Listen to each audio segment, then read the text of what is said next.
magaalaa muummee miseensa federeeshinaa keessatti argamtu. Magaalonni muummee federeeshinaa yookaan federeeshina gamisaa yookaan biyyoota hin waaltofne modeela sadaffaa kanaa amaloota mataa isaanii modeela tokkoffaa fi lammaffaa irraa adda isaan godhu qabu. Kan duraa magaalonni kun qaama yookiin ona federaalaa miti. Lammeessoo magaalonni kun of danda'anii miseensa federeeshinaa warra ta'an miti. Sadeessoo naannoo miseensa federeeshinichaa taate keessatti kan argaman yoo ta'u, yeroo baay'ee mootummaa lamaaf magaalaa muummee ta'anii tajaajilu. Mootummaa federaalaa yookiin giddugaleessaaf teessoo ta'anii tajaajilu. Naannoo keessa jiraniifis magaalaa muummee ta'anii tajaajilu. Magaalonni akkanaa biyyoota kamiif magaalaa muummee ta'u naannolee kam jalatti bulu eenyu fa'aa isaan kanneen jedhan tokko tokkoon haa ilaallu. Beerni magaalaa muummee Switzerland. Switzerland naannolee yookiin kaantons 26 irraa ijaaramte. Sirni federaalawaa Switzerland irra guddeessa federaalizimii caalaa sirna konfederaalizimiitti dhiyaata. Ammoo qorannoowwan adda addaa keessatti akka federaalizimiittis akka konfederaalizimiittis ni ibsamti. Sirni Switzerland kun amaloota addaa mataa isaa qaba.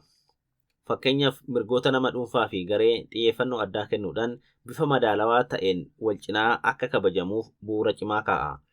Biyyattiin biyya aadaa danuu, afaan hedduu fi eenyummaa danuu qabdudha. Waldura dhaabbannoo fi lola daneessummaa wal madaalchisu hanqachuu irraa maddu hambisuuf tumaaleen garaagaraa heera biyyattii keessatti hammatamanii jiru. Switzerland yaada addaa dimokiraasii kan dimokiraasii waloo yookaan afaan Ingilizitiin cooperative democracy jedhamuun beekamti. Lammiileen Swiss lammiilee magaalaa mana qopheessaa, lammiilee kaantunotaa yookaan mootummaa naannoo fi lammiilee konfedereeshinii jedhamanii sadarkaa addaattii fi akka waloottis ibsamu. Akka hubannoo federaalizimii Swiizitti caaseffamni federaalawaa dimokiraasii sadarkaa gadiitti dhugoomsuun akka mirga hiree ofiif murteeffachuu dhugoomsuu fi waldhibdeewwaniif fala tolchuutti ilaalama. Akka qajeeltoo ofiin of bulchuu biyya kanaatti caasan ijaaraminsii fi of danda'anii of bulchuu magaalaalee mana qopheessaa seera kaantuuniitiin yookiin mootummaa naannoo baasuun qajeelfamu. Kunis ta'u mootummaan giddugaleessaa tarkaanfiiwwan hunda gamaggamuuf aangoo ni qaba. Aangoo mootummaa federaalaa kan heera keessatti tarreeffame qofaadha. Kaantuunonni aangoo bu'uuraa isa federaalaa irraa hafe qabaatu. Munisipaalonnis aangoo kaantuunii irraa hafe qabaatu. Haala kanaan magaalaan guddoo Switzerland Beerni magaalaa mootummaa naannoo keessatti argamtu kan seera naannootiin bultu taatee naannoo jalatti immoo mirga ofiin of bulchuu qabdi. Kalammataa Pretoria, Cape Town, Bloemfontein magaalota muummee South Africa. South African maqaa federeeshinaan beekamuu baattus caasaa mootummaa waalta'aa ta'e garuu immoo aangoo naannolee yookaan piroovinsii 9 ta'anitti diriiree jiru qabdi. Provinces South African asirratti jennu kan barsiifatumaan Afrikaa kibbaa jennee waamnu yoo taatu maqaa hiikuun barbaachisaa waan hin taaneef as keessatti garuu maqaa afaan Ingiliziin ittiin beekamtu South Africa akkuma jirutti fudhanneerra. Magaalaa guddoon biyya South Africa eenyu? Kun gaaffii salphumatti magaalaa tokko maqaa dhahuun deebi'u miti. South African biyyoota muraasa magaalaa guddoo federaalaa qeenxee yookiin tokko hin taane keessaa tokko. Biyyi kun qaamota mootummaa sadaniifuu magaalaa guddoo of danda'an qabdi. Pretoria magaalaa teessuma qaama raawwachiiftuu, Cape Town magaalaa qaama seera tumuu fi Bloemfontein ammoo magaalaa qaama seera hiikuu mana murtii ta'anii tajaajilu. Wayita biyyi South Africa jedhamtu uumamtu qaamonni adda addaa magaalaa guddoo tokko qofa yoo qabaanne aangoon hundi bakka yookiin magaalaa yookaan naannoo tokko qofatti kuufama jedhanii yaaddoo qabaachaa turan. Kanarraa ka'uun biyyattiin qaamota mootummaa sadaniifuu magaalaa guddoo mataa isaanii akka qabaatu taasifame.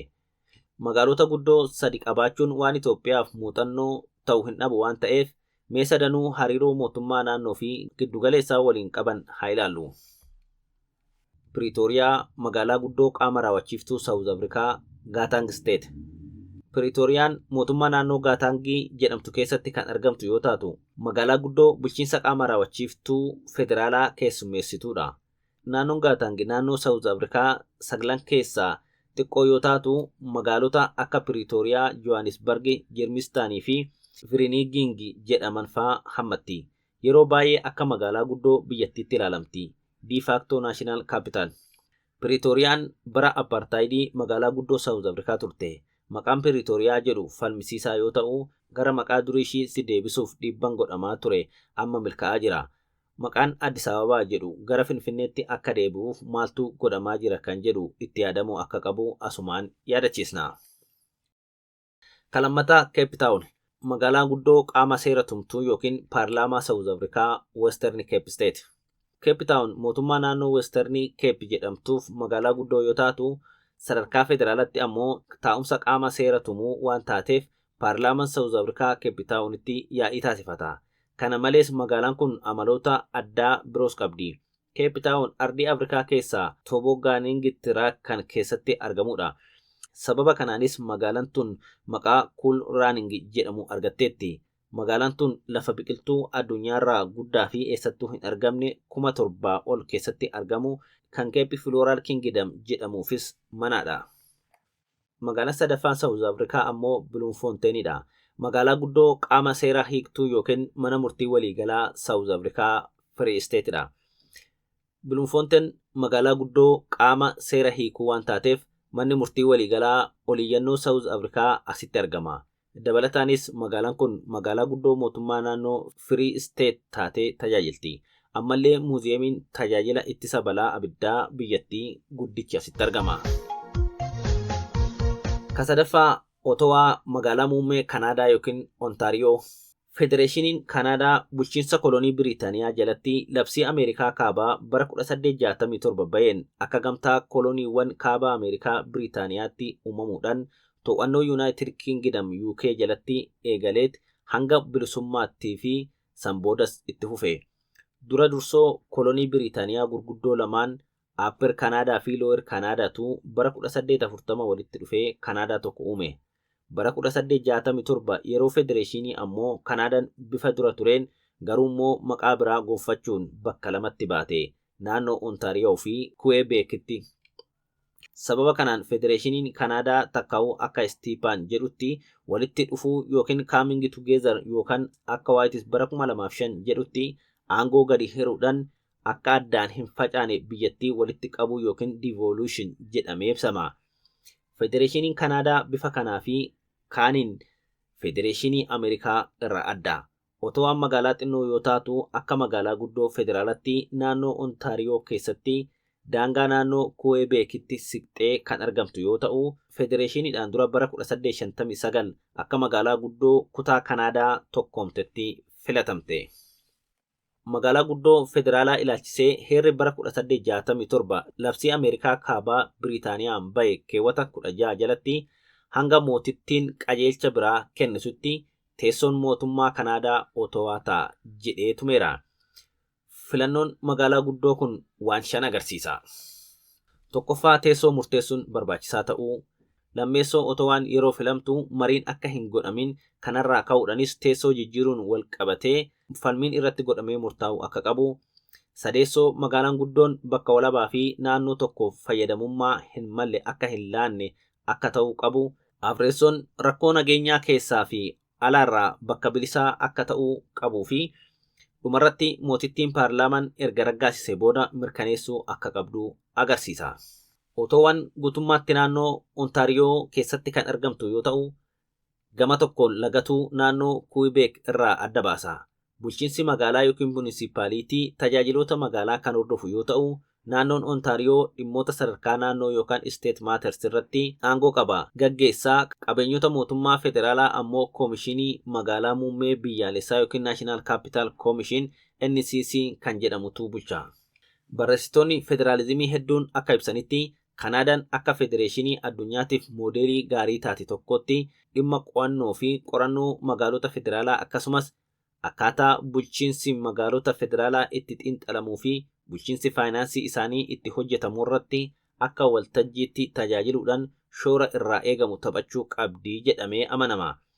Magaalota guddoo kallattiidhaan seeraanis seenaadhaanis naannoo keessa jiran wajjin hidhata guddaa qaban kan federeeshinoota beekamoo addunyaa kanaa haala biyya kanaa wajjin akkamitti ilaaluu qabna, Finfinneenoo akkamitti hubatamuu qabdi kan jedhu ijoo murteessaadha. Ka'afraffaa Saarajeevoo magaalaa guddoo Boosniyaa fi Herzegoviinaa. Caaseffamni bulchiinsa siyaasa Boosniyaa fi Herzegoviinaa waliigaltee nagayaa Dayton yookiin Dayton Peace Agreement jedhamu kan bara 1995 mallatteeffameen hundeeffame.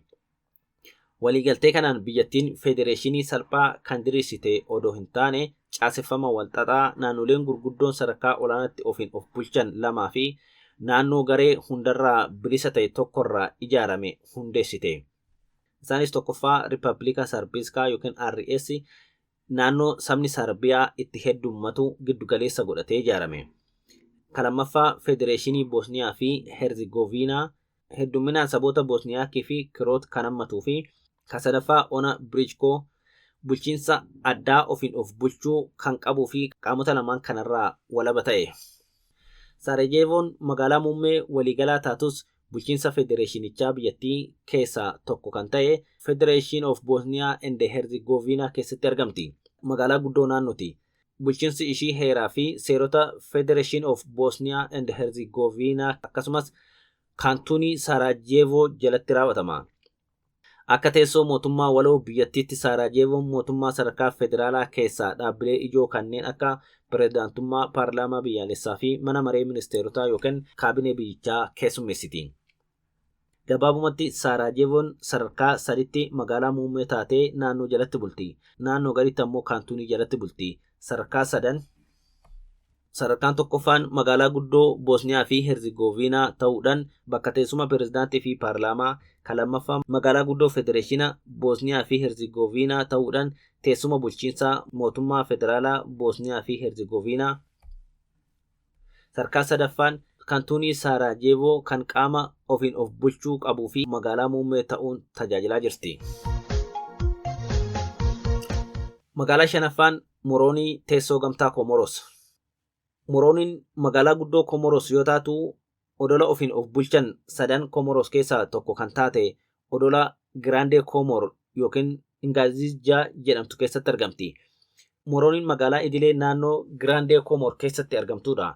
Mataa ishiitiin miseensa federeeshinaa Komoros miti, lafa federaalas miti.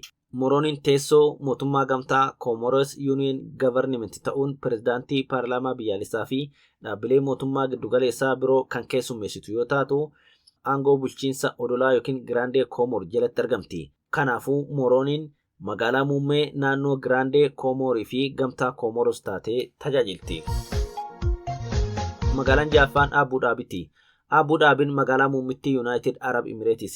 Maqaa federaalummaa ibsu qabaachuu baattullee hoogganummaa ishee Ziyaad jalatti bara 1971 biyya caaseffamaan federaalawaa taate kan United Arab Emirates yookaan United Arab Emirates UAE jedhamtee waamamte.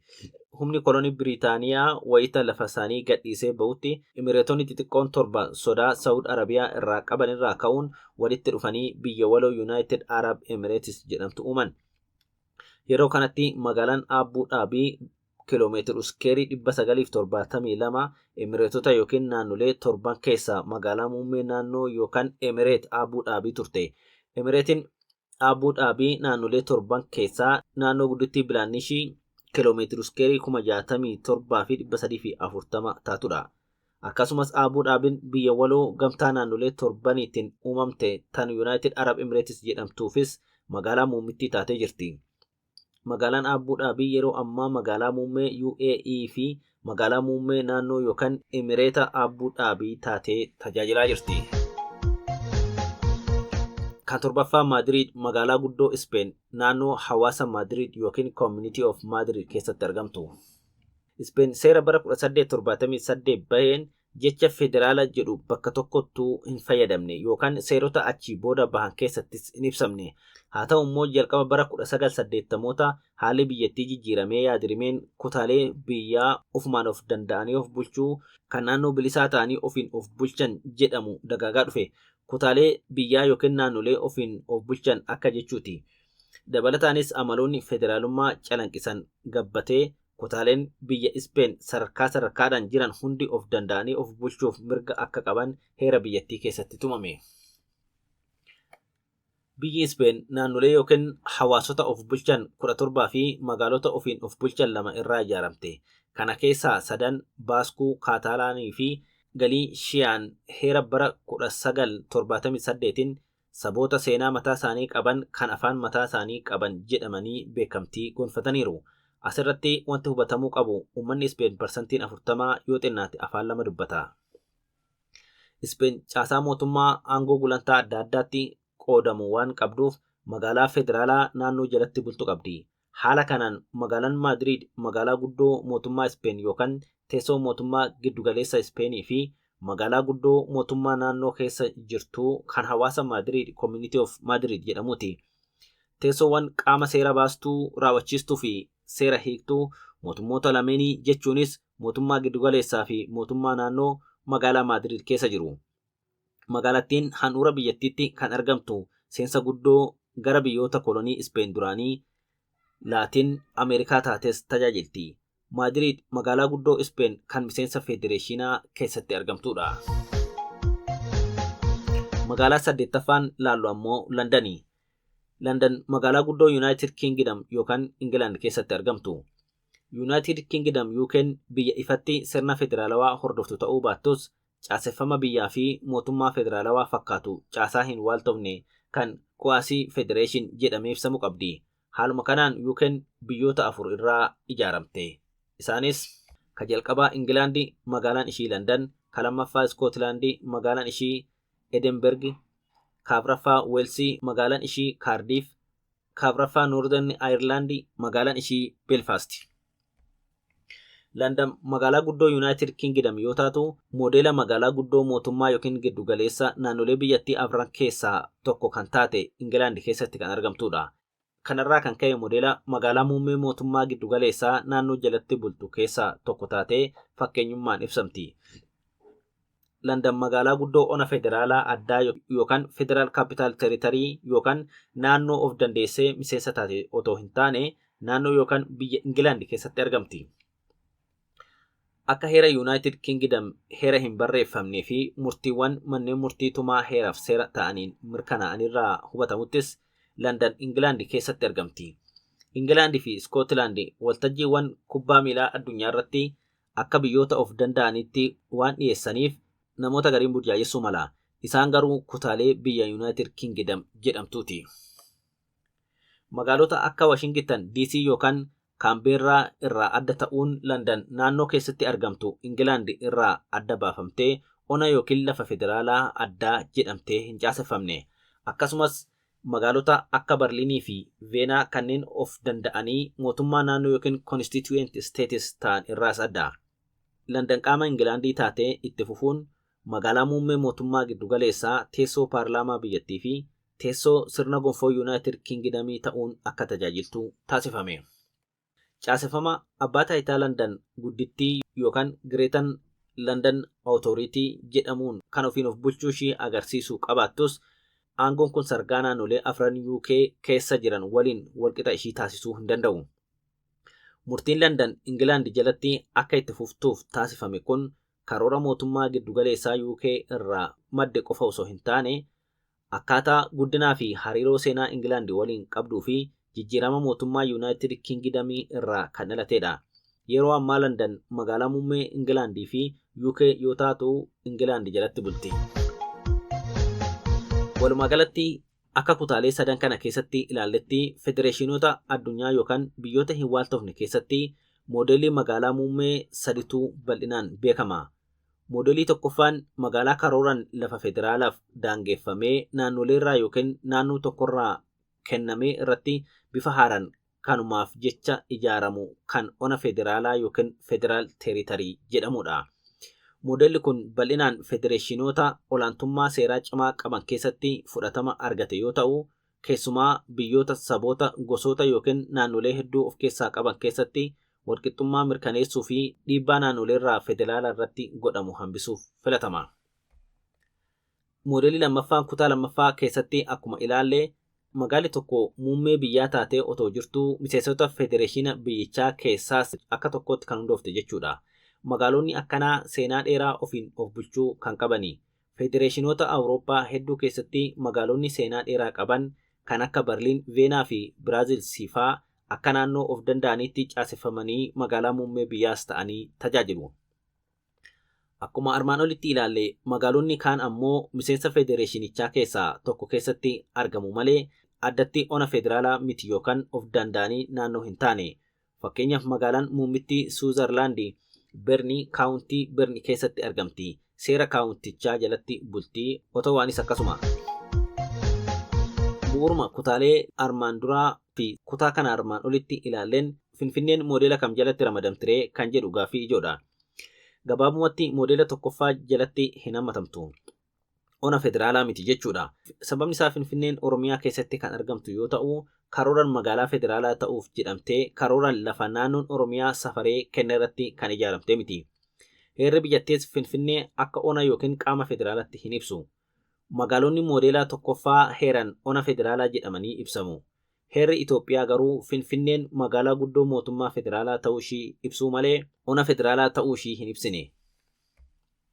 Inumaa sadarkaa magaalaatti bulchiinsa magaalichaa mirga ofiin of bulchuu akka qabu tuqee dantaan Oromiyaa Finfinnee irratti qabdu eegamuu akka qabu hima. Moodela lammaffaadha akka hin jenneet Finfinneen miseensa Federeeshinaa Itoophiyaa miti. Miseensonni Federeeshinaa Itoophiyaa kanneen keewwata 47 muraa tokko irratti maqaadhaan tarreeffamanii fi kanneen bu'uura keewwata muraa 3tiin sadarkaa naannummaa argatanidha. Yeroo ammaa Itoophiyaan miseensota Federeeshinaa ijaaran 12 qofa qabdi. Gama biraatiin Finfinneen magaalaa muummittii Oromiyaa akka taate heerri Oromiyaa tumee jira. Haala kana keessatti Finfinneen ulaagaawwan heeraa fi hundeeffamaa kan ona federaalaa ta'uu fi miseensa Federeeshina ta'uuf barbaachisan guutummaan guututti kan hin guunne ta'uun ishii dantaan addaa Oromiyaaf eegamuu qaba jedhamee heera federaalaan tumamuun wanti ifatti mirkaneessu Finfinneen moodela sadaffaa jalatti kan ramadamuu qabdu ta'uudha. Akka moodela kanaatti Finfinneen magaalaa muummee federaalaa yookiin teessoo federaalaa jechuu dandeenya. Tan naannoo miseensa Federeeshinichaa ta'e keessatti argamtuudha. Magaalaa muummittii Itoophiyaa Oromiyaa keessatti argamtuu fi Oromiyaafis magaalaa muummee taate jechuudha. Rakkoon Finfinnee wal qabatee ka'u rakkoo olaantummaa heeraa fi seeraati. Mootummaan Itoophiyaa qabatama Finfinnee irra dhaabbatee heera federaalaa keewwata 1, 2, 8, 9, 39, 47, 49, 50, 51 fi 52 akkasumas heera Oromiyaa yoo hojiirra oolche Finfinneen moodela sadaffaa jalatti ibsamuu dandeessi. Kun ta'uu dhabuun moodela haaraa fi falmisiisaa ta'e kan moodela walmakaa jedhamutti akka ilaallu nu dirqisiisa. Moodela kana jalatti magaalota moodela sadanuu keessatti hammatamuu hin dandeenye fi magaalota moodela tokkoffaa fi sadaffaa keessatti kanneen ibsaman ammoo sababa hiikoo fi qabatama siyaasa biyya keessa jiraniitiin kanneen moodela walmakaa kana keessatti dhahaman walitti qabnee ilaaluun Finfinnees as keessatti madaalla. Xumurree horaa bulaa.